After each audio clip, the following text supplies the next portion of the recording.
സിനിമയിലേക്ക് വന്നത് നാടകത്തിലൂടെയാണ്. എൻ്റെ പാപ്പൻ്റെ പേര് സതീഷ് കെ കുന്നത്താണ്. 2022 എനിക്ക് അവാർഡ് ലഭിച്ചത്.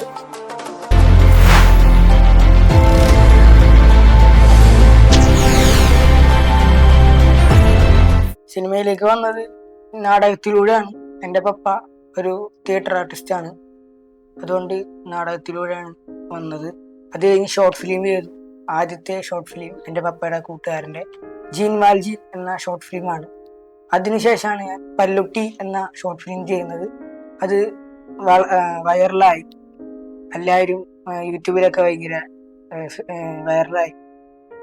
ഇപ്പോൾ പല്ലുട്ടി സിനിമ ആക്കിയിട്ടുണ്ട്, അത് ഈ അടുത്തിറങ്ങും. പിന്നെ അതിനുശേഷം ഞാൻ ആദ്യത്തെ സിനിമ ഫ്രഞ്ച് വിപ്ലവം എന്ന സിനിമയാണ്. സണ്ണി വെയിൻ നായകനായ സണ്ണി വെയിൻ്റെ അനിയനായിട്ടാണ് ആ സിനിമയിൽ ഞാൻ ചെയ്തത്. പിന്നെ സമക്ഷം, ലോനപ്പൻ്റെ മാമോദിസ, തൊട്ടപ്പൻ, വരയൻ, അങ്ങനെ 18ഓളം സിനിമകളിൽ ഞാൻ ചെറുതും വലുതായിട്ടുള്ള വേഷങ്ങൾ ഞാൻ അഭിനയിച്ചു.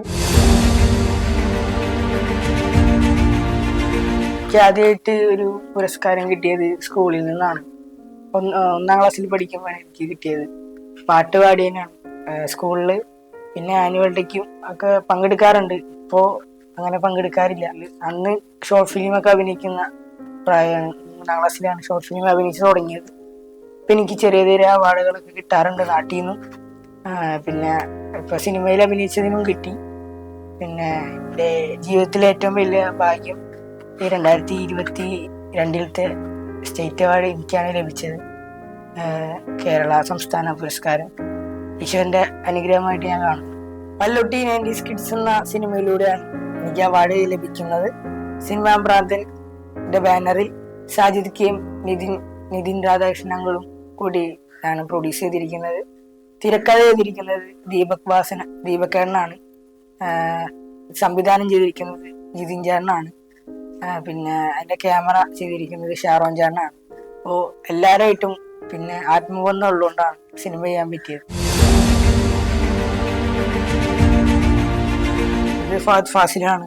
ഫാദുക്ക, ഞങ്ങൾ ഒരുമിച്ച് വർക്ക് ചെയ്തിട്ടില്ല. വർക്ക് ചെയ്യണമെന്ന് ആഗ്രഹമുണ്ട്. എന്തായാലും നടക്കട്ടെ എന്ന് ഞാൻ പ്രാർത്ഥിക്കുന്നു. പിന്നെ ഫാദുക്കയുടെ ഇൻസ്പയർ ആയിട്ടുള്ള മൂവീസ് എന്ന് പറഞ്ഞാൽ കുമ്പളങ്ങി നൈറ്റ്സ്, പിന്നെ മഹേഷിൻ്റെ പ്രതികാരം, അങ്ങനെ ഒരുപാട് ചിത്രങ്ങളുണ്ട്. നാച്ചുറലായിട്ട് അഭിനയിക്കുന്ന ഒരു കലാകാരൻ്റെ നോക്കി പഠിക്കാൻ പറ്റുന്ന തന്നെ വലിയ ഭാഗ്യമാണ്. ഫാദുക്കനാണ് ഏറ്റവും കൂടുതൽ ഇഷ്ടമുള്ളത്.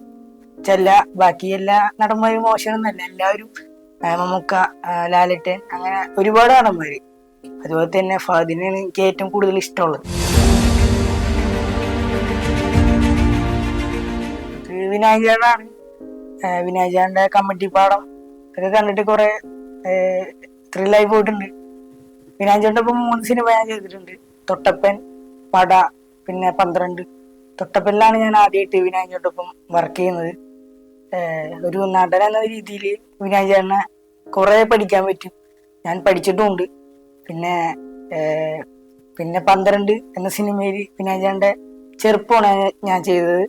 പട എന്ന സിനിമയിൽ പിന്നെ വിനായകന്റെ മകനായിട്ടാണ് ചെയ്തത്. എന്തായാലും ആളായിട്ട് ഭയങ്കര കമ്പനിയാണ്. എന്തായാലും ആളിൽ നിന്ന് കുറെ പഠിക്കാനുണ്ട് നമുക്ക്. എൻ്റെ പാപ്പനാണ് എൻ്റെ ഗോഡ് ഫാദർ. എൻ്റെ കുടുംബം ഒരു കലാകുടുംബമാണ്. 2012 കേരള സംഗീത നാടക അക്കാദമിയിൽ മികച്ച നടനായി തിരഞ്ഞെടുത്തത് എൻ്റെ പാപ്പനെയാണ്. ഞാൻ ചെറുപ്പത്തിലെ കണ്ട് വളർന്നത് നാടകത്തിലൂടെയാണ്. പാപ്പൻ ഒരു നാടകങ്ങൾ കളിക്കാൻ പോകുമ്പോൾ ഞാൻ കൂടെ പോകാറുണ്ട്. പാപ്പൻ നാടകം കളിക്കുമ്പോൾ ഞാൻ സ്റ്റേജിന്റെ പുറത്തിരുന്ന് കാണാറുണ്ട്. അങ്ങനെ ഒരുപാട് നാടകങ്ങൾ ഞാൻ കണ്ടിട്ടുണ്ട്. അപ്പോൾ 2012 14 കണ്ടാണ് പാപ്പന് അവാർഡ് ലഭിക്കുന്നത്. അപ്പോൾ ഞാൻ കുഞ്ഞാണ്. അപ്പോൾ നാടകം കണ്ടിട്ടാണ് എനിക്ക് സിനിമ ചെയ്യാനും നാടകം ചെയ്യാനൊക്കെ തോന്നിയിട്ടുള്ളത്. എൻ്റെ പാപ്പൻ്റെ അച്ഛൻ നാടക ആർട്ടിസ്റ്റാണ്. അതുകൊണ്ടായിരിക്കും പാപ്പനും നാടകത്തിലൂടെയും പാപ്പനെ കണ്ട് എനിക്കും ഇങ്ങനെ സിനിമയിലൂടെയും ആവാൻ കഴിഞ്ഞത്. പിന്നെ പാപ്പൻ നാടകം മാത്രമല്ല സിനിമകളും ചെയ്തിട്ടുണ്ട്. മലയങ്ങൂഞ്ഞി, പിന്നെ അങ്കമാലി ഡയറീസ്, അങ്ങനെ കുറച്ച് സിനിമകളും പാപ്പൻ ചെയ്തിട്ടുണ്ട്. പാപ്പൻ്റെ ഒപ്പം ഞാനും സിനിമ ചെയ്തിട്ടുണ്ട്. കാടകലം, അതിന് സ്റ്റേറ്റ് അവാർഡ് കിട്ടിയിട്ടുണ്ടായിരുന്നു. ഈ പല്ലുട്ടിക്ക് കിട്ടുന്നായിട്ടും അതിന് മുമ്പത്തെ വർഷം അതിന് കിട്ടിയിട്ടുണ്ടായിരുന്നു. എനിക്കൊന്നും കിട്ടിയിട്ടുണ്ടായിരുന്നില്ല, ആ സിനിമയ്ക്ക് കിട്ടിയിട്ടുണ്ടായി. എന്തായാലും സന്തോഷം. എൻ്റെ പാപ്പനാണ് എൻ്റെ ഗോഡ് ഫാദർ.